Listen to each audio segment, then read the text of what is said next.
এসেছি দুদিনের জমিদারি করতে। আজ আছি কাল নাই, কাল ছিলাম আজ নাই। হ্যাঁ, একদিন আমাদের এই পৃথিবী ছেড়ে চলে যেতে হবে।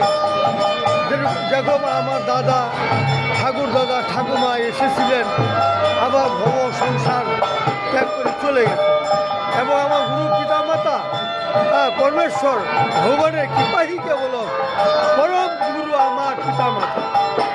পিতা মাতা হল সব পরমেশ্বর ভগবানের কৃপা লাভ করছেন বিনে আজ আজকে আমি এই ভবের বাজারে এই দুটি নয় পাপের চোখ, এই চোখ দুটা আমার নয় দুটো পাপের, এই পাপের চোখে আমি ভগবান আজ দর্শন করতেছি এবং কোটি কোটি ভক্তদের চরণ ধুলা আমার অঙ্গে আমি দিতেছি। এর নাম, এই যে সুন্দর নাম 32 অক্ষর মধুর বৃন্দাবন। আমার হৃদয় মন্দিরেও মধুর বৃন্দাবন আছে। যদি আমি জাগাইতে পারি তাইলে আমি মধুর বৃন্দাবন লাভ করতে পারবো।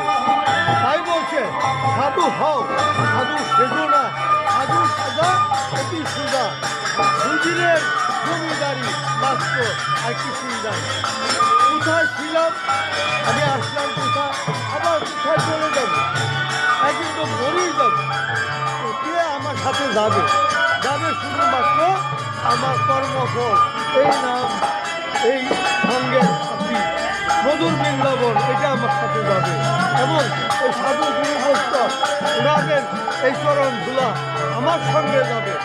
আমি সেই পরমেশ্বর ভগবানের শ্রীচরণ কৃপা লাভ করতে পারি। তাইলে আমার দেহটাও মধুর বৃন্দাবন হবে। তাই বলছে সত্যম শিবম সুন্দরম, তুমি সত্য পথে থাকো। শিবম মানে শিবকে তুমি আরাধনা দাও, সেবা পূজা দাও, তার শ্রীচরণে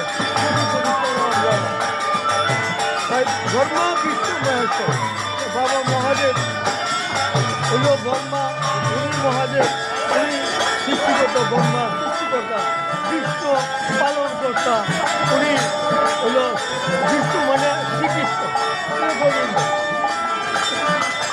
আর ব্রহ্মা গেল বিষ্ণু মহেশ্বর, মহাদেব গেল সর্বদেবতা, সর্বদেবতা এবং মহাদেব, সর্বদেবতার মহেশ্বর,